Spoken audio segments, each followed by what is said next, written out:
Assalamualaikum dan salam sejahtera. Berita perdana edisi Isnin 7 Disember 2020. Saya Syahril Sarafuddin. Dan saya Margaret Gambang. Berikut paparan-paparan utama malam ini. Penyelesaian komersial Petronas Sarawak bakal merancakkan lagi pembangunan industri minyak dan gas.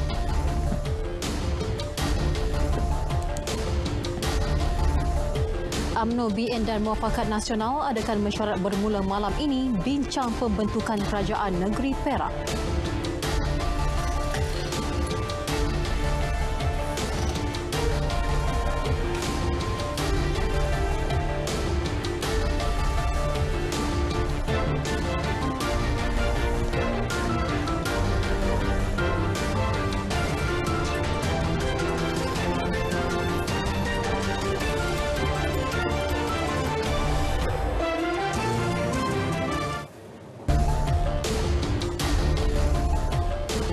Hanya dalam tempoh 7 bulan, Kerajaan Negeri Sarawak dan Petronas berjaya mencapai kata sepakat dalam perundingan berkaitan pengurusan minyak dan gas di Bumi Kenyalang. Kesepakatan direalisasi menerusi perjanjian penyelesaian komersial yang dimeterai kedua-dua pihak di Ibu Negara hari ini. Langkah bersejarah itu bakal mewujudkan suasana perniagaan dan pelaburan lebih stabil, seterusnya menjamin kelangsungan industri minyak dan gas negara. Laporan Andy Reza Rohadian. Menerusi perjanjian ini, rangka kerja perundingan bakal diwujudkan bagi meningkatkan kerjasama kedua-dua pihak dalam projek huluan dan hiliran, juga bagi memudahkan pemantauan dilakukan terhadap pelaksanaan terma-terma dalam perjanjian tersebut. Untuk itu, Jawatankuasa Penyelarasan Bersama JCC dan Dialog Strategik Tahunan ASD akan diwujudkan, manakala Petros, iaitu anak syarikat milik Kerajaan Negeri Sarawak, diberi kuasa untuk mengurus dan menjalankan operasi petroleum di pesisir pantai. These platforms will be co-chaired between Yang Amat Berhormat Datuk Patinggi Dr. Habang Haji Abdul Rahman Zohari, Chief Minister of Sarawak, and Tan Sri Ahmad Nizam Saleh, Chairman of the Petronas Board. As mentioned, the agreement will open new avenues for collaboration between Petronas and Petros, which includes the development of the Sarawak Gas Master Plan and ongoing efforts to encourage more participation by Sarawakian vendors. Sementara itu, Timbalan Ketua Menteri Sarawak, Datuk Amar Awang Tengah Ali Hassan berkata, kerajaan negeri akan bekerjasama dengan Petronas untuk mewujud dan mengekalkan persekitaran mesra pelaburan yang kondusif dan stabil. Ia bagi memastikan pembangunan industri minyak dan gas yang mampan di Sarawak. The signing of this commercial settlement agreement will herald the revival of onshore mining in Sarawak, the only place in Malaysia where upstream petroleum activities is taking place. The state government has already issued to Petros 2 oil mining leases covering areas in Miri and near Marudi to kickstart petroleum operation. Sarawak kini menyumbang kepada 60% pengeluaran gas asli negara dan lebih 25% pengeluaran minyak negara. Salah satu kompleks gas asli cecair LNG terletak di Bintulu yang mengeluarkan 28 juta tan LNG setahun. Perjanjian ini telah melalui proses rundingan sejak Mei lalu. Kerajaan Negeri Sarawak dan Petronas telah bersetuju bahawa pendekatan terbaik dalam mencapai kesepakatan adalah melalui penyelesaian komersial. Ia dilakukan berdasarkan pemahaman, penghormatan dan semangat untuk bekerjasama. Semuanya demi kepentingan kedua-dua pihak dalam sumber minyak dan gas negara. Andy Reza Rohadian, Berita RTM. Perdana Menteri Tan Sri Muhyiddin Yassin mengalu-alukan kesepakatan tersebut dan menyifatkannya sebagai lembaran baharu dalam usaha merancakkan lagi pembangunan industri minyak dan gas di Sarawak. Ia selari aspirasi dalam gagasan wawasan kemakmuran bersama 2030 untuk memastikan pembangunan wilayah yang inklusif agar manfaatnya dapat dinikmati seluruh rakyat secara adil dan saksama. Antara yang dipersetujui termasuk pengenalan cukai jualan petroleum di Sarawak bagi membolehkan kerajaan negeri memperluas kutipan hasil untuk melaksanakan program pembangunan demi kesejahteraan rakyat Sarawak. Juga membolehkan Petroleum Sarawak Berhad Petros, iaitu anak syarikat milik Kerajaan Negeri Sarawak, memainkan peranan lebih besar dalam industri minyak dan gas melalui kerjasama dengan Petronas, sekaligus membuka peluang lebih luas kepada syarikat dalam industri minyak dan gas di Sarawak menceburi lebih banyak bidang perniagaan berkaitan industri tersebut. Sementara itu, Petronas akan terus memainkan peranan sebagai syarikat minyak nasional dengan penuh kuasa dalam mengawal selia pembangunan industri minyak dan gas secara menyeluruh selari perlembagaan negara. Perdana Menteri dalam kenyataannya selepas menyaksikan pemeteraian perjanjian tersebut di Ibu Negara turut memaklumkan perjanjian ini bukti komitmen Kerajaan Persekutuan menyelesaikan isu berkaitan secara bersama dengan kerajaan negeri.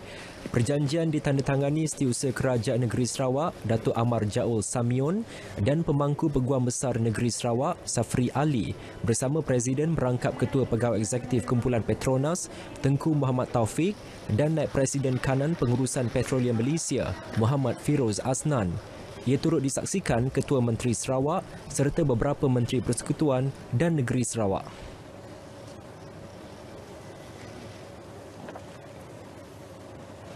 UMNO, Barisan Nasional BN dan Muafakat Nasional MN akan mengadakan mesyuarat bermula malam ini bagi membincangkan pembentukan Kerajaan Negeri Perak. Mesyuarat Majlis Kerja Tertinggi MKT UMNO diadakan malam ini diikuti dengan mesyuarat Dewan Tertinggi BN malam esok.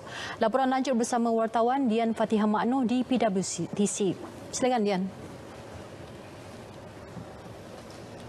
Baik, ya betul Syaril dan juga Mac, pada malam ini UMNO akan mengadakan mesyuarat bagi membincangkan mengenai situasi pembentukan Kerajaan Negeri Perak. Dan menurut Setiausaha Agung Barisan Nasional Tan Sri Anwar Musa, selepas mesyuarat Majlis Kerja Tertinggi UMNO pada malam ini, esok Dewan Tertinggi BN pula akan mengadakan mesyuarat sebelum dibawa ke jawatan kuasa perundingan Muafakat Nasional pada Rabu. Dan untuk maklumat, pada mesyuarat malam ini akan dipengerusikan oleh Presiden UMNO iaitu Datuk Seri Ahmad Zahid Hamidi dan dijangka akan memberi fokus kepada pembentukan Kerajaan Negeri Perak itu sendiri. Dan terdahulu pengerusi Badan Perhubungan UMNO Negeri Perak iaitu Datuk Syarani Muhammad mengesahkan kehadiran beliau pada malam ini iaitu pada mesyuarat MKT UMNO yang diadakan pada malam ini. Dan Datuk Syarani Muhammad yang juga merupakan ahli Dewan Undangan Negeri Kuarter Tampan dikatakan antara calon menteri besar daripada UMNO yang akan menggantikan Adun Cunduriang iaitu Datuk Seri Ahmad Faizal Azumu yang meletak jawatan sebagai menteri besar.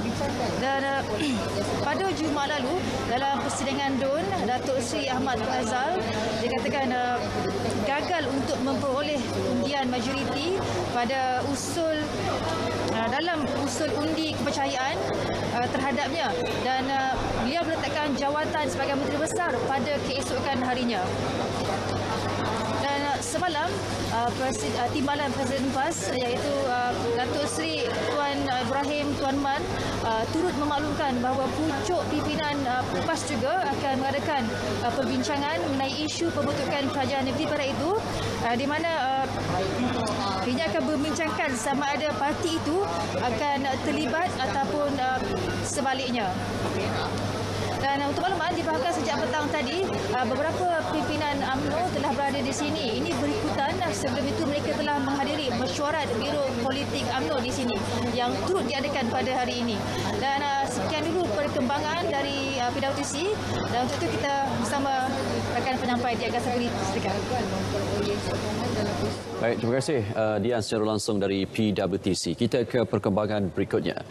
Lebih 1/3 daripada jumlah keseluruhan 1,600 kes jangkitan baharu COVID-19 yang dilaporkan setakat 12 tengah hari tadi adalah berkaitan dengan kluster-kluster di Pusat Tahanan Sementara PTS dan penjara. Lembah Kelang terus menyumbang kes tertinggi COVID-19 di seluruh negara dengan Selangor merekodkan 426 kes dan Kuala Lumpur 148 kes. Bagaimanapun, Negeri Sembilan merupakan negeri dengan pertambahan kes paling banyak iaitu 500 541 kes. Menurut Ketua Pengarah Kesihatan Tan Sri Dr. Nur Hisham Abdullah, selain 584 kes yang disumbang menerusi 7 kluster penjara dan PTS, sebanyak 44 kluster lagi turut merekodkan pertambahan kes. Ini termasuk 2 kluster baharu iaitu kluster Malawati di Kuala Selangor yang mencatat 5 kes baharu serta kluster tapak bina awan lembah membabitkan Lembah Pantai, Titiwangsa dan Kelang yang merekodkan 33 kes jangkitan baharu. Manakala hanya 3 daripada kes hari ini adalah kes import. Ini menjadikan jumlah kumulatif kes jangkitan di seluruh negara kini 74,294. Dalam pada itu, 1,033 pesakit COVID-19 dibenarkan pulang dalam tempoh 24 jam lalu. Jumlah kes pulih keseluruhan kini 62,306. Sementara itu, 2 kes kematian dilaporkan di Sabah, menjadikan angka korban pandemik berkenaan di negara ini 384. Justru jumlah kes aktif dalam negara melonjak kepada 11,604. Baik, berikut kita saksikan data terkini COVID-19 diikuti kes positif harian mengikut negeri.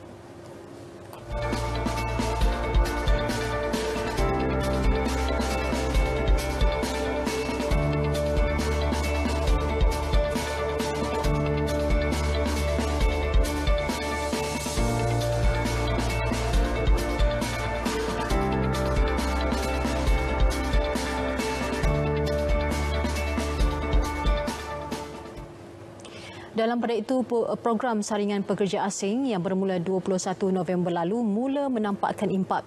Ini dengan pertambahan tinggi kes-kes membabitkan golongan berkenaan, terutamanya dalam sektor pembinaan. Lebih separuh atau 249 kes daripada keseluruhan 426 jangkitan baharu di Selangor dikesan hasil saringan tempat kerja membabitkan pekerja asing. KKM menjangkakan pertambahan kes baharu akan terus berlaku berikutan saringan masih lagi berjalan. Malah salah satu kluster baharu yang dikenal pasti hari ini adalah daripada tapak pembinaan. 2 kes indeks kluster tapak bina awan lembah merupakan pekerja tapak pembinaan di daerah Titiwangsa, Kuala Lumpur. 441 individu telah disaring dalam kluster berkenaan dengan 35 daripadanya positif COVID-19. Baik, sementara itu jumlah tangkapan membabitkan mereka yang tidak mematuhi prosedur operasi standard SOP terus mencatat 3 angka. Seramai 487 individu ditahan kerana mengingkari arahan Perintah Kawalan Pergerakan PKP semalam. Menteri Kanan Keselamatan Datuk Seri Ismail Sabri Yaakob berkata daripada keseluruhan tangkapan tersebut, seramai 470 orang dikenakan kompaun manakala 17 lagi direman. Menerusi satu kenyataan, beliau memaklumkan pasukan pematuhan diketuai Polis Diraja Malaysia PDRM melakukan 51,319 pemeriksaan bagi memantau dan menguatkuasa pematuhan prosedur operasi standard SOP PKP pemulihan. Kesalahan tertinggi ialah gagal mematuhi arahan penjarakan fizikal 205 kes, diikuti aktiviti pusat hiburan 94 tangkapan dan tidak memakai pelitup separuh muka 77 kes. Lain-lain kesalahan termasuk gagal menyediakan peralatan merekod butiran pelanggan.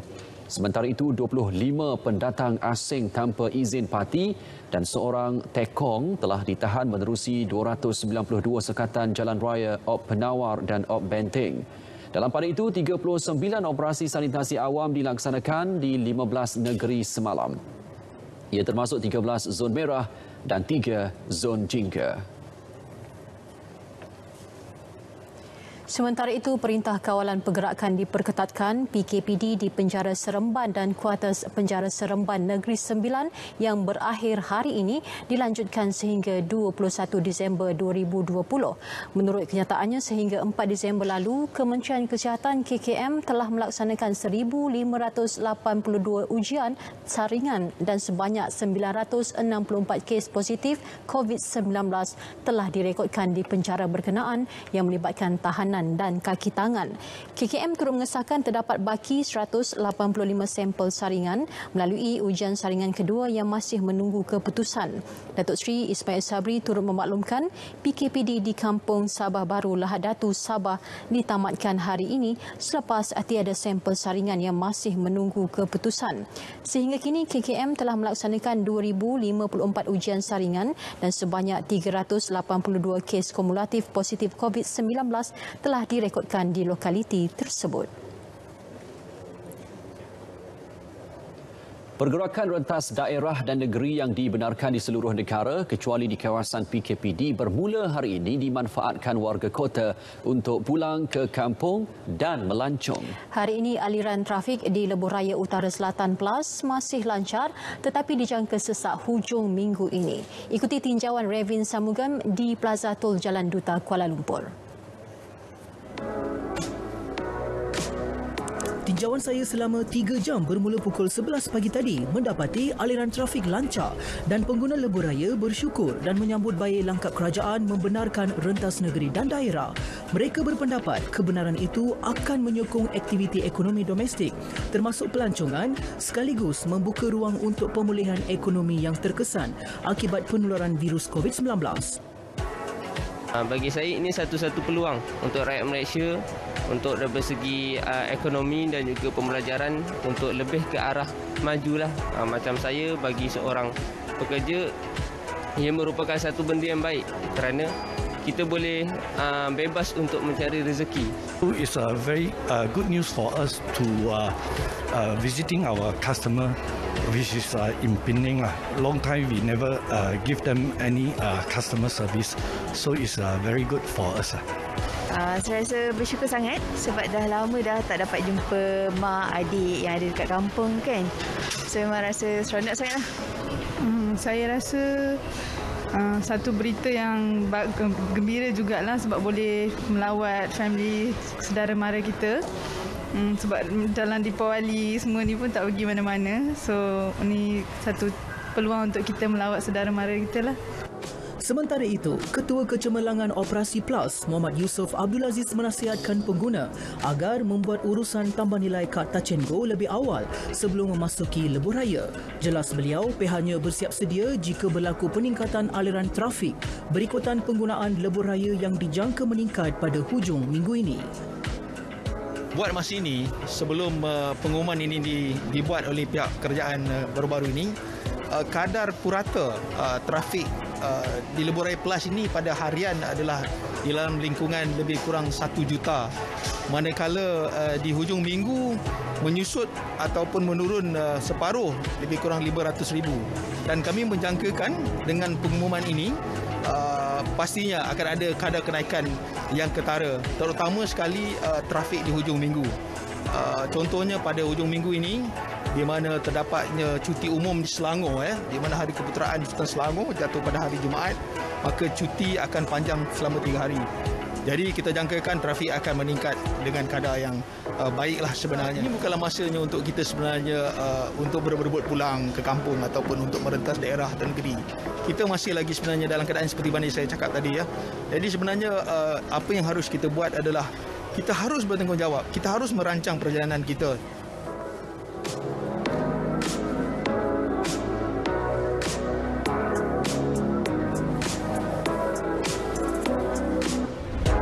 Baiklah, seperti anda, saya juga akan meneruskan perjalanan pada hari ini kepada semua warga ibu kota yang membuat perancangan untuk bergerak dari Kuala Lumpur. Anda masih tertakluk kepada SOP Perintah Kawalan Pergerakan Bersyarat PKPB yang dilaksana di seluruh wilayah Persekutuan Kuala Lumpur sekarang. Untuk itu, patuhilah SOP ditetapkan. Jaga diri anda. Selamat berjalan. Ravin Sanmugam, Berita RTM.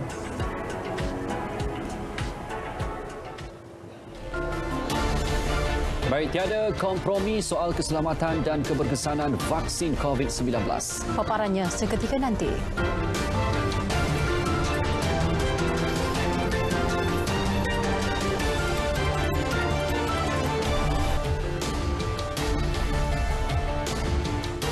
Bersua kembali.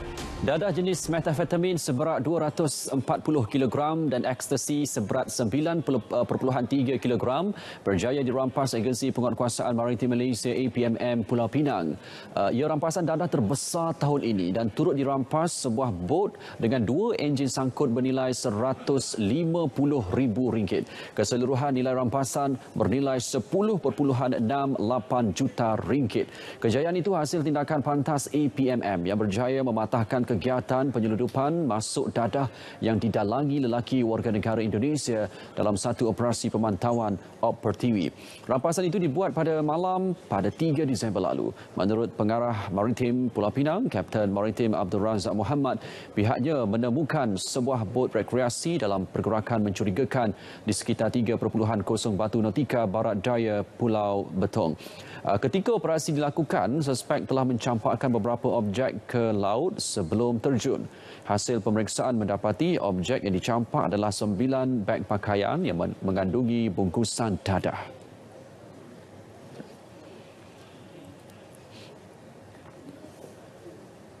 Kejayaan operasi kali ini merupakan rampasan terbesar oleh Maritim Negeri Pulau Pinang bagi tahun ini dan tahun-tahun sebelumnya. Dan rampasan dadah ini juga merupakan rampasan yang terbesar oleh APMM di seluruh negara pada tahun ini. Baik, kita beralih ke sidang Dewan Rakyat. Menteri Sains, Teknologi dan Inovasi Khairi Jamaluddin Abu Bakar memaklumkan kerajaan tidak akan berkompromi dalam soal keselamatan dan keberkesanan sesuatu vaksin. Keputusan akhir bagi penggunaan sesuatu vaksin di Malaysia hanya bakal dibuat selepas melalui proses pendaftaran dan kelulusan bahagian regulatori farmasi negara NPRA di bawah Kementerian Kesihatan. Sehingga kini Malaysia telah menandatangani 2 perjanjian yang memberi jaminan bekalan vaksin sebanyak 30% daripada jumlah populasi negara. Perjanjian pertama adalah bersama COVAX Facility melalui Optional Purchase Agreement yang ditandatangani pada 23 November yang lalu yang menjamin bekalan vaksin sebanyak 10% populasi negara. Manakala perjanjian kedua pula adalah perjanjian pembelian awal dengan syarikat pharmaceutical Pfizer yang dimeterai pada 24 November bagi mendapatkan bekalan vaksin sebanyak 20% daripada populasi negara. Bagi mencapai baki sasaran 40% lagi, kerajaan masih dalam proses perbincangan dan rundingan bersama syarikat-syarikat farmaseutical pembangun vaksin COVID-19 yang lain. Sementara itu, Khairi Jamaluddin turut memaklumkan isu pembekalan dos vaksin COVID-19 yang dihadapi syarikat farmaseutical Pfizer tidak akan menjejaskan pembekalan vaksin kepada Malaysia yang dijangka diterima suku pertama tahun depan. Isu pembekalan vaksin, jelas beliau, hanya melibatkan pengeluaran pada tahun ini. Saya pun sedia maklum tentang berita berkenaan dengan masalah bekalan rantaian syarikat farmaceutical Pfizer. Namun demikian, dalam laporan media yang sama menyatakan bahawa masalah tersebut hanya berkesan kepada bekalan untuk tahun 2020. Setahu saya, apa yang dimaklumkan kepada kita oleh syarikat Pfizer ini tidak memberi kesan kepada bekalan mereka untuk tahun depan, iaitu bekalan untuk kerajaan Malaysia. Kerajaan juga telah mengambil pendekatan mengenal pasti portfolio vaksin daripada pelbagai syarikat bagi memastikan bekalan yang cukup untuk rakyat Malaysia. Mengenai kos tambahan yang mungkin terpaksa ditanggung selain peruntukan RM3 bilion, Khairi Jamaluddin memberitahu setiap perjanjian dengan syarikat pengeluar vaksin akan mengambil kira kos seperti pengangkutan dan penyimpanan.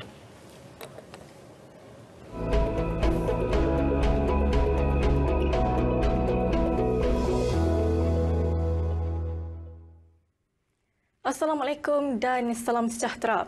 Pada ketika ini, rantau negara masih lagi berada dalam tempoh monsun timur laut dengan kelajuan angin yang agak kencang iaitu melebihi 60 km sejam dan ketinggian ombak boleh mencecah melebihi 4.5 meter. Oleh itu, Met Malaysia masih lagi mengekalkan ketiga-tiga amaran angin kencang dan lap gelora bagi kawasan-kawasan perairan yang bertanda kuning, jingga dan juga merah. Amaran ini dijangka akan berkuat kuasa sehingga 9 Disember 2020 dan perlu diingatkan bahawa keadaan ini adalah berbahaya kepada semua aktiviti perikanan dan juga perkapalan, termasuklah aktiviti di pelantar minyak dan juga perkhidmatan feri. Baiklah, berdasarkan paparan imej kemerada terkini, dapat kita perhatikan hujan di satu dua tempat kini masih lagi berlaku melibatkan negeri Perak dan juga selatan negeri Pahang. Keadaan ini dijangkakan akan beransur reda menjelang 2 ke 3 jam sahaja lagi. Manakala bagi Sabah dan Sarawak pula, hujan berserta ribut petir kini masih lagi berlaku melibatkan bahagian Sandakan, pantai barat dan juga pedalaman di negeri Sabah, termasuklah wilayah Persekutuan Labuan dan juga hampir ke semua bahagian di negeri Sarawak. Keadaan ini dijangkakan akan berterusan sehingga ke lewat malam nanti. Baiklah, sekian sahaja laporan cuaca untuk malam ini. Dapatkan maklumat cuaca terkini dan sahih melalui aplikasi My Cuaca atau terus ke laman sesawang kami di www.met.gov.my. Saya Syazwani. Assalamualaikum.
Bersua kembali, portal pendaftaran dan pelesinan perniagaan setempat Malaysia BIS dilancarkan Perdana Menteri sebagai pemudah cara bagi urusan perniagaan di negara ini. Menerusi Malaysia BIS, usahawan boleh mendaftar dan memohon lesen perniagaan secara dalam talian dengan lebih mudah dan efisien. Menurut Tan Sri Muhyiddin Yassin, pendigitalan dalam perniagaan akan terus menjadi antara agenda utama negara kerana kepentingan platform digital dan sumbangan PKS kepada ekonomi negara.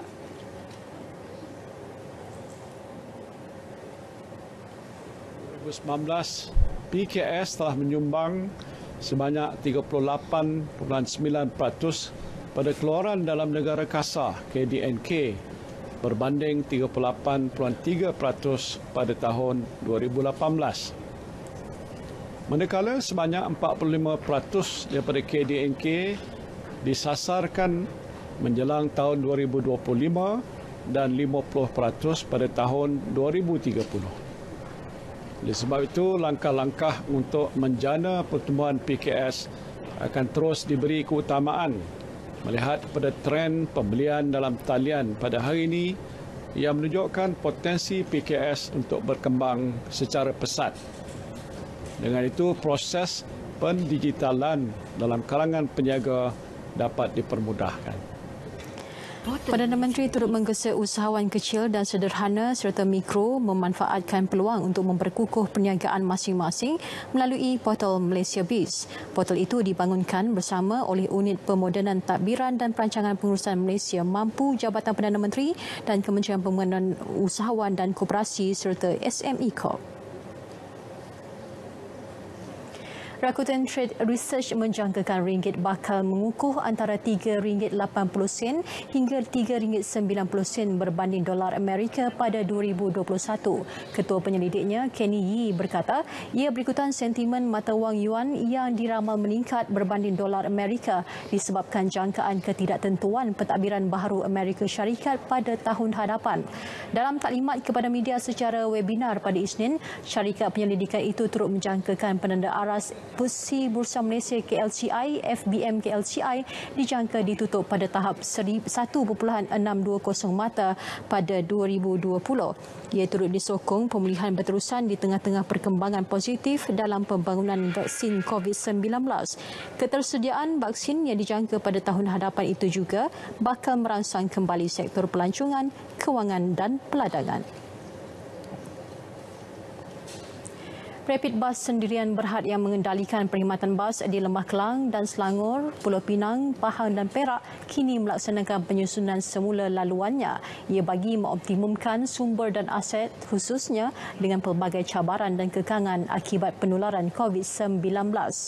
Perubahan yang dilaksanakan adalah berdasarkan kajian teliti terhadap trend data permintaan penumpang dan jumlah penumpang keseluruhan yang kian merosot terutamanya bagi beberapa laluan yang mengalami kesan penurunan jumlah penumpang yang besar. Buat masa ini, jumlah keseluruhan penumpang bas bagi semua laluan di bawah Rapid Bus telah susut daripada 429,000 penumpang sehari pada bulan Mac kepada hanya 180,000 penumpang sehari, iaitu penurunan melebihi 58%. Langkah penyusunan semula akan dilaksanakan secara berperingkat dan perubahan laluan bas akan dibuat dari masa ke masa. Berita perdana kita teruskan dengan perkembangan sukan. Ya, kita bersama dengan Fazli Ibrahim. Silakan.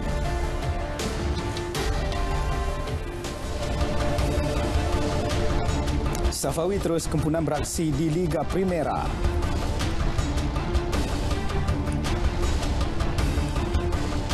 TFC mulakan langkah awal menghadapi musim depan.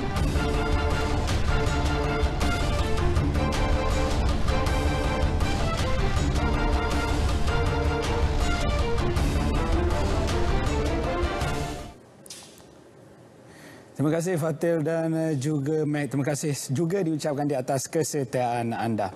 Okey, kita mulakan dengan perkembangan sukan tempatan. Malaysia terus lagi kempunan untuk melihat aksi penyerang bintang Harimau Melaya Safawi Rashid di pentas Eropah. Kali ini sekali lagi Safawi tidak diturunkan bersama skuad utama Portimonense SC dalam aksi Liga Primera menentang Victoria SC pada kemarin. Dalam perlawanan di Stadium Estadio di Afonso Henriquez, pasukan Portimonense SC sekadar meletakkan Safawi di bangku simpanan seperti juga ketika aksi menentang Nasional pada 29 November lalu. Lebih memilukan apabila pasukan yang disertai Safawi itu tewas 0-1 kepada tuan rumah menerusi jaringan tunggal Andre pada minit ke-32. Kekalahan tersebut menyebabkan Portimonense SC berada di tangga ke-16 Liga semakin hampir dengan zon penyingkiran. Itu juga adalah kekalahan ke-6 buat pasukan berkenaan selepas 9 perlawanan berlangsung pada musim ini. Untuk rekod ini juga adalah kali keempat Safawi berada di bangku simpanan sejak menyertai kelab Portugal itu. Diharap Safawi dapat diberikan peluang bermain dalam kesebelasan utama terutama dalam aksi menentang Famalicão pada 19 Disember ini. Pasukan Terengganu FC telah memulakan langkahnya untuk menghadapi kempen Liga Malaysia musim depan dengan menandatangani penyerang muda Muhammad Faisal Abdul Halim. Bekas pemain skuad bawah 23 tahun kebangsaan yang lebih dikenali sebagai Miki itu adalah pemain pertama di ikat TFC setakat ini. Miki menjadi pilihan pengendali TFC Nafuzi Zain bagi perancangan selama 2 musim dan bakal menyarung jersey bernombor 7 ditinggalkan oleh bekas ketua pasukan Lee Andrew Tak. Sebelum ini, pemain berkenaan pernah membuat penampilan sulung Liga Malaysia bersama Pulau Pinang pada 2015 sebelum berhijrah ke Pahang setahun kemudian. TFC menjadi pasukan ketiga buat pemain berusia 22 tahun ini setelah 5 tahun bersama Tok Gajah. Kini Miki perlu membuktikan kemampuannya bersama TFC andai mahu merasai pengalaman beraksi dalam kempen Piala Konfederasi Bola Sepak Asia AFC pada tahun hadapan. Hubungan baik antara Persatuan Bola Sepak Malaysia FM dan mantan Presiden Badan Induk Berkenaan Tunku Mahkota Johor Tunku Ismail Sultan Ibrahim terus diperkukuh. Sebagai tanda penghargaan Presiden FM Datuk Hamidin, Muhammad Amin hari ini menyerahkan jersey baru Harimau Melaya kepada Tunku Ismail. Baginda sehingga hari ini masih terus memberikan sokongan kepada pembangunan bola sepak negara. Dalam majlis sama, Hamidin turut bertukar-tukar pandangan bersama Tunku Ismail berhubung persiapan pasukan kebangsaan menghadapi aksi kelayakan Piala Dunia 2022 dan Piala Asia 2023 pada Mac depan. Turut menjadi topik perbincangan ialah perjalanan saingan Liga Malaysia musim 2021. Jersey Malaysia 2020-2022 telah dilancarkan secara rasmi pada Jumaat 4 Disember 2020. Beri peluang aktiviti sukan dijalankan terutama di kawasan zon hijau. Itu saranan Majlis Olimpik Malaysia MOM kepada Kementerian Belia dan Sukan KBS dalam usaha membantu menghidupkan aktiviti sukan yang terjejas akibat pandemik COVID-19. Setiausaha Agung MOM Datuk Muhammad Nafizuddin Muhammad Najib turut mencadangkan satu pusat serintis sukan ditubuhkan dalam kawasan berkenaan bagi memudahkan pemantauan dilakukan semasa latihan berlangsung.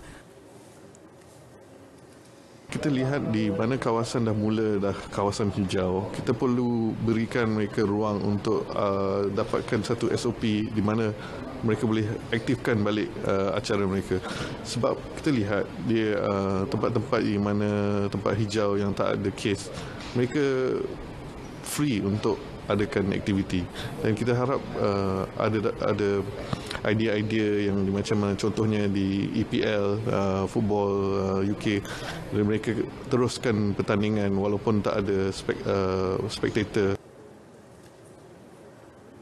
Tambah beliau, pihaknya telah mengadakan perbincangan dengan semua pemegang taruh termasuk KBS dan Majlis Keselamatan Negara baru-baru ini bagi membincangkan perkara demikian. Malah beliau tidak menolak kemungkinan ada berita gembira bakal diketahui dalam masa terdekat ini. Bagi menghargai pencapaian pelari menara nombor 2 dunia Soh Wai Ching, maka Tenaga Nasional Berhad TNB membuat keputusan menaja atlet berkenaan. Tajaan berkenaan adalah sebanyak RM70,000 bagi tahun 2021. Wai Ching tersenarai dalam Guinness World Records untuk pendakian tangga menegak terhebat dalam masa 1 jam menerusi percubaannya di Hotel Four Seasons di Kuala Lumpur pada 18 November lalu. Pelari berusia 26 tahun itu mencatat rekod baharu 1.295 km untuk memecahkan rekod terdahulu setinggi 1.227 km yang dipegang David Robles dari Spanyol. Hubungan dan kerjasama TNB bersama Wai Ching bermula pada tahun 2019 dan sejak itu dia telah banyak mengharumkan nama Malaysia serta TNB setiap kali bertanding di serata dunia.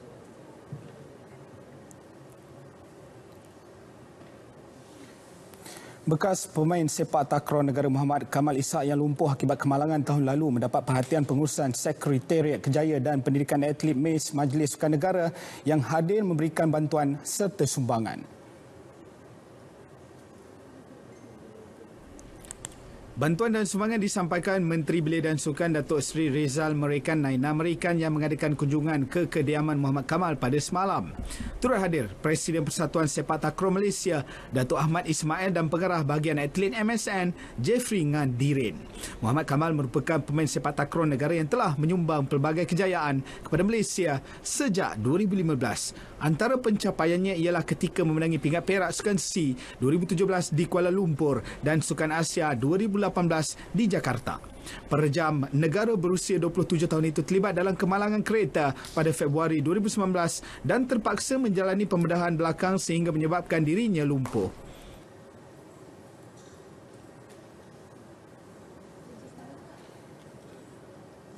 Sementara itu, Yayasan Kebajikan Bekas Atlet Kebangsaan Yakib hari ini memeterai usaha sama menerusi program Jalinan Kerjasama Komuniti Sukan Khaira Pusat Pungutan Zakat PPZ dan Yakib. Majlis tersebut disaksikan oleh Menteri Belia dan Sukan Datuk Seri Rizal Merican Naina Merican. PPZ melalui beberapa produk perkhidmatannya memperuntukkan dana sebanyak RM60,500 untuk diagihkan kepada bekas atlet negara yang berdaftar dengan Yakib. Bantuan diberikan kepada 161 orang yang memerlukan dalam masa sama memperkenalkan sistem pembayaran zakat secara dalam talian khas untuk komuniti sukan. Datuk Zaitun Osman menjadi bekas atlet negara pertama menggunakan sistem bayaran berkenaan. Program tersebut turut dihadiri Pengerusi Yakib Datuk Nora Arifin Abdul Majid dan Ketua Pegawai Eksekutif PPZ Majlis Agama Islam Wilayah Persekutuan Tuan Haji Ahmad Syukri Yusof.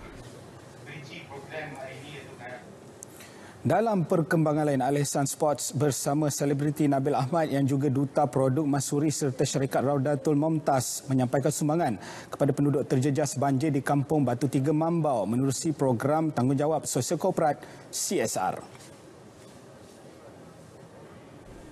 Menurut pengurus jenama Al-Ihsan Sports Anwar Mamtaj, sebanyak 50 keluarga yang terjejas banjir menerima bantuan menerusi program CSR ini. Antara bantuan tersebut ialah barangan keperluan harian daripada Al-Ihsan Sports, sumbangan Al-Quran daripada syarikat Raudatul Momtaz, baju Melayu, jubah dan kurta daripada Sabumbung serta barangan produk Masuri. Memang kita combine benda ini semua. Jadi kita jadikan satu package. Jadi barulah barang tu akan lebih macam-macam. Tapi kita ada plan lagi lepas ni. Kita akan cari lebih banyak partners untuk buat program-program macam ni. Jadi kita ada macam-macam barang boleh bagi kepada masa-masa banjir atau mana-mana yang perlukan bantuan. Kami bekerjasama dengan Al-Ihsan sebenarnya dan juga syarikat daripada Cik Ihsan. Jadi kami sama-sama mengumpul dana untuk memberi barang-barang keperluan. Jadi macam saya difahamkan barang-barang keperluan atau jumlah anggaran barang-barang yang kita bagikan ke setiap rumah ni adalah sekitar RM500. Jadi dia campurlah dalam RM500 ni ada kain sejadah, ada jubah, ada Al-Quran, ada barang-barang keperluan seperti makanan, tepung, minyak dan juga produk-produk Masuri seperti kicap kami dan juga sos tiram. Jadi kami harap penduduk-penduduk sini dapat menggunakanlah barang-barang ni dengan untuk kehidupan mereka. Segmen sukan berakhir di sini. Teruskan sokongan anda kepada atlet negara. Selepas ini, segmen hashtag kembali bersama dengan Syahril dan juga Mac. Selamat malam.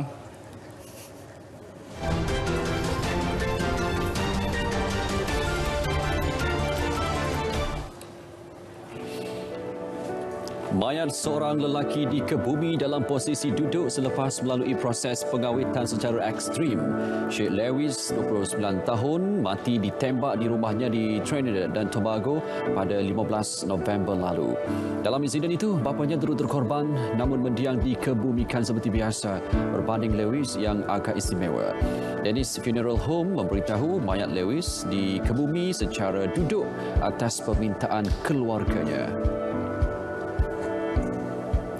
Misteri ketukan pintu tanpa salam yang berlaku di Sabak Bernam, Selangor kini merebak ke Melaka. Beberapa penduduk di Masjid Tanah dalam daerah Alur Gajah merasai pengalaman itu. Seorang individu telah memuat naik video ini di Facebook dipercayai dirakamkan di Taman Paya Rumput Bestari. Media sebelum ini melaporkan 4 kampung di Sabak Bernam diselubungi misteri apabila pintu rumah mereka diketuk sejak 18 November lalu.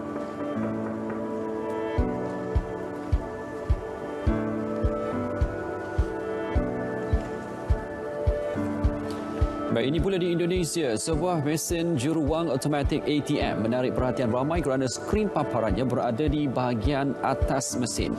Ia dianggap berbahaya kerana jumlah wang yang dikeluarkan dan baki wang pemilik akaun boleh diketahui orang lain. Sebenarnya berlaku kesilapan semasa skrin itu dipasang. Menerusi akaun Twitter, Bank Central Asia BCA memaklumkan kesilapan itu sudah dibetulkan.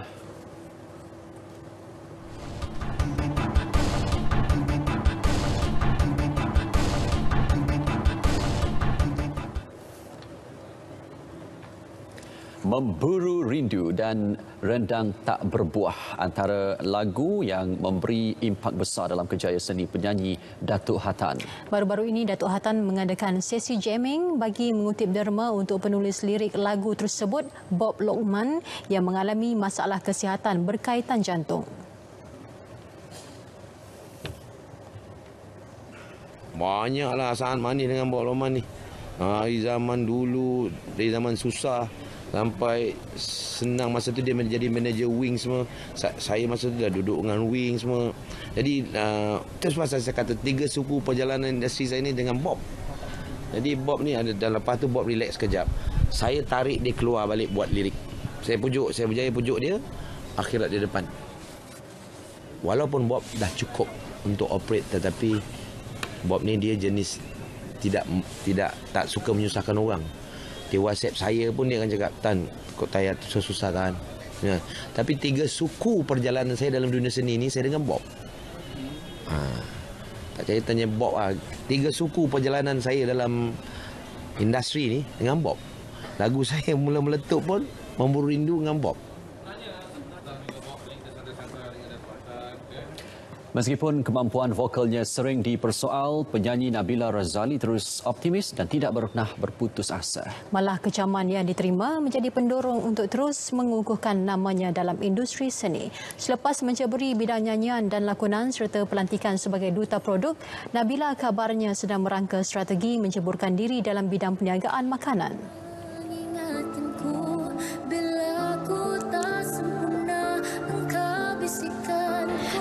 Of course lah, Bella ada juga ni nak buka spa, buka salon, why not? Tapi macam Bella sendiri pun Bella kuat makan. So kita buat benda yang kita buat benda yang kita suka. So makan Bella suka, so kita buka lah kedai makan. Tapi buat masa sementara waktu ni Bella dah tahu untuk siapa kawannya lah. InsyaAllah lah soon. Perancangan tu ada, tapi tengah masih lagi discussion. So hopefully adalah nanti. Korang tunggu je lah. So Bella memang... Baik, berita perdana edisi 7 Disember berakhir di sini. Sama-sama kita terus mengekang penularan COVID-19. Paling utama, amalkan mengimbas My Sejahtera di mana jua anda berada. Itu, Assalamualaikum. Salam hormat dan jumpa lagi.